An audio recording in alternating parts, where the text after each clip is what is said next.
ஜாதகத்தில் எனக்கு இந்த தோஷம் இருக்குது, அந்த தோஷம் இருக்குன்னு நிறைய தோஷங்கள் இருக்கா அப்படின்றது. எனக்கு என்ன தோஷம் இருக்குது, அதுக்கு நான் என்ன பரிகாரம் செய்யணும், பரிகாரம் செஞ்சால் தோஷம் சரியாயிடுமா?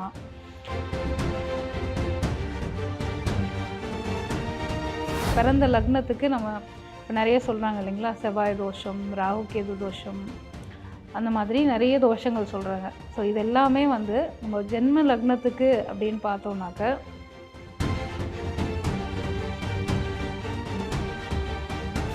தனுசு லக்னம் போகும்போது நான் உத்திராட நட்சத்திரம் 1ஆம் பாதத்தில் பிறந்தேன், என்னோடய ஜென்ம லக்னம் அங்கே ஸ்டார்ட் ஆகிருக்கு அப்படின்னா, உங்களுடைய அந்த லக்னம் அப்படின்றது உங்களுக்கு 1 வருடம் 1 மாதம் 10 நாள் மட்டும்தான் அந்த லக்னம் இயங்கியிருக்கும்.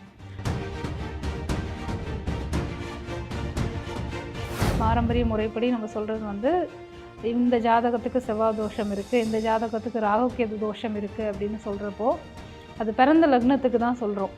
அந்த பிறந்த லக்னம் எத்தனை வருடம் இருக்கோ அந்த காலம் வரைக்கும் மட்டும்தான் அந்த தோஷங்கள் நமக்கு பாதிப்பு கொடுக்கும்.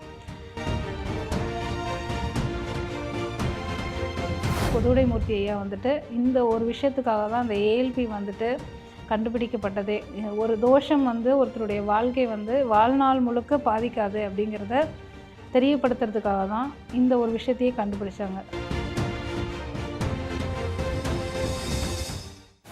ஜோதிடத்தின் பரிணாம வளர்ச்சி ஏஎல்பி ஜோதிடம். ஏஎல்பியில படிங்க, உங்க வாழ்க்கை உங்க கையில.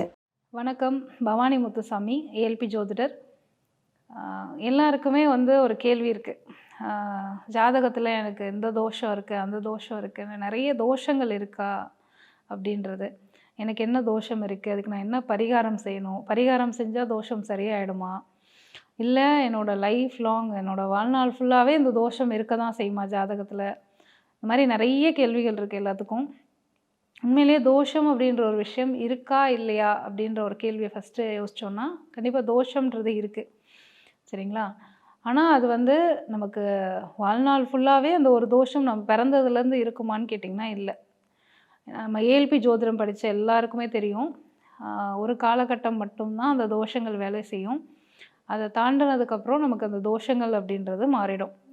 பிறந்த லக்னத்துக்கு நம்ம இப்போ நிறைய சொல்கிறாங்க இல்லைங்களா, செவ்வாய் தோஷம், ராகு கேது தோஷம், அந்த மாதிரி நிறைய தோஷங்கள் சொல்கிறாங்க. ஸோ இது எல்லாமே நம்ம ஜென்ம லக்னத்துக்கு அப்படின்னு பார்த்தோம்னாக்க, அந்த லக்னம் எங்கே ஆரம்பிச்சிருக்கு, எவ்வளோ காலம் அந்த லக்னம் போயிருக்கு. ஏன்னா லக்னம் ஒரு லக்னம்ன்றது 10 வருஷம் ஏஎல்பி ஜோதிட முறையில் நம்ம அப்படி எடுத்துக்கிறோம்.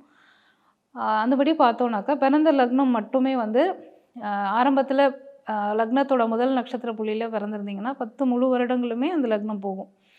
இல்லை நான் இடையில பிறந்திருக்கேன், இல்லை அந்த லக்னம் முடிகிற ஒரு நட்சத்திர பாதத்தில் பிறந்திருக்கேன்னா அதுக்கு தகுந்த மாதிரி அந்த லக்னத்துடைய காலம் பிறந்த லக்னம் மட்டும் மாறுபடும். ஸோ அந்த குறிப்பிட்ட காலம், இப்போ ஒரு எடுத்துக்காட்டுக்கு சொல்கிறேன்னா, ஒரு தனுசு லக்னம் எடுத்துக்கிறேன். தனுசு லக்னம் போகும்போது நான் உத்திராட நட்சத்திரம் 1ஆம் பாதத்தில் பிறந்தேன், என்னோடய ஜென்ம லக்னம் அங்கே ஸ்டார்ட் ஆகிருக்கு அப்படின்னா, உங்களுடைய அந்த லக்னம் அப்படின்றது உங்களுக்கு 1 வருடம் 1 மாதம் 10 நாள் மட்டும்தான் அந்த லக்னம் இயங்கியிருக்கும். அதுக்கப்புறமாவே உங்களுக்கு அடுத்த லக்னம் மாறியிருக்கும். இதுவே நான் மூல நட்சத்திரம் 1ஆம் பாதத்தில் பிறந்திருக்கேன், என்னோடய லக்னம் தனுசு லக்னம், மூல நட்சத்திரம் 1ஆம் பாதத்தில் பிறந்திருக்கேன்னா, அப்போ 10 வருடமே உங்களுக்கு 10 வயசு வரைக்குமே உங்களோட லக்னம் தனுசு லக்னம் தான். ஆனால் உத்திராடத்தில் பிறந்திருந்தீங்க 1ஆம் பாதத்தில்னா, உங்களுடைய 2வது வயதுலேயே உங்களுக்கு லக்னம் மாறியிருக்கும், மகர லக்னமாக மாறிடும். இந்த மாதிரி பிறந்த லக்னம் மட்டும் மாற்றம் அடையும், மற்ற எல்லா லக்னங்களும் முழுமையாக 10 வருடம் அப்படின்றது இருக்கும். அப்படி தோஷங்கள் அப்படின்னு நம்ம பார்க்குறப்போ, பாரம்பரிய முறைப்படி நம்ம சொல்கிறது இந்த ஜாதகத்துக்கு செவ்வாய் தோஷம் இருக்குது, இந்த ஜாதகத்துக்கு ராகு கேது தோஷம் இருக்குது அப்படின்னு சொல்கிறப்போ, அது பிறந்த லக்னத்துக்கு தான் சொல்கிறோம். அந்த பிறந்த லக்னம் எத்தனை வருடம் இருக்கோ அந்த காலம் வரைக்கும் மட்டும்தான் அந்த தோஷங்கள் நமக்கு பாதிப்பு கொடுக்கும். அது மாறிடுச்சு, அடுத்த லக்னம் வந்தாச்சு அப்படின்னா, கிரகநிலைகள், கிரகம் நின்ற இடம், அது நம்ம லக்னத்துக்கு எந்த பாவத்தில் நிற்கிது, அது எல்லாமே மாறுபடும். அந்த மாற்றம் வந்துருச்சுன்னா அந்த தோஷங்கள் எதுவுமே நமக்கு இல்லை, தோஷம் இல்லாத ஜாதகமாக மாறிடும். நம்ம சார் பொதுவுடைமூர்த்தி ஐயா இந்த ஒரு விஷயத்துக்காக தான் அந்த ஏஎல்பி கண்டுபிடிக்கப்பட்டதே. ஒரு தோஷம் ஒருத்தருடைய வாழ்க்கை வாழ்நாள் முழுக்க பாதிக்காது அப்படிங்கிறத தெரியப்படுத்துறதுக்காக தான் இந்த ஒரு விஷயத்தையே கண்டுபிடிச்சாங்க. ஸோ நீங்கள் எனக்கு தோஷம் இருக்குதுன்னு சொல்லிட்டாங்க ஜாதகத்தில், நான் லைஃப் லாங் இப்படி தான் இருக்க போகிறேன் அப்படின்னு நினைக்க வேண்டாம். ஒரு ஒரு லக்னம் மாறும்போதும் உங்களுக்கு மாற்றம் ஏற்படும். அதுவே இப்போ நான் பிறந்தப்போ என்னோடய லக்னத்தில் இல்லை, ஆனால் இப்போ நான் வளர்ந்து வந்ததுக்கப்புறம் எனக்கு இப்போ போகிற லக்னத்துக்கு தோஷம் இருக்குமா அப்படின்னு கேட்டிங்கன்னா, கண்டிப்பாக அந்த கிரக நிலைகள் வந்து இப்போது செவ்வாய் தோஷத்துக்கு உண்டான அமைப்புகள் வந்து இப்போ போயிட்டுருக்கக்கூடிய ஏஎல்பி லக்னத்துக்கு இருக்குது அப்படின்னா, அந்த 10 வருடத்துக்கு மட்டும் அந்த தோஷம் உங்களுக்கு வந்து பாதிக்கும். அதுக்கப்புறம் இருக்காது. அதனால் எந்த தோஷமும் வாழ்நாள் முழுக்க இருக்க போகிறதில்ல. அதனால் நீங்கள் தோஷம் இருக்குது, என்னோடய ஜாதகத்தை வந்து இது தோஷம் இருக்கிற ஜாதகம்னு நிறைய இடத்துல ஒதுக்கி வைக்கிறாங்க.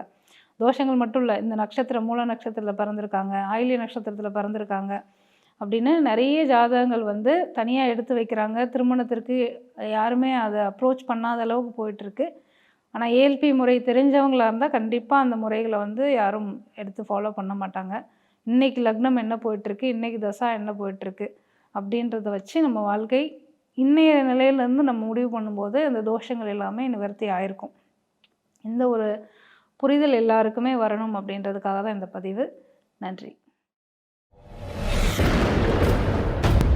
சித்தர் பூமி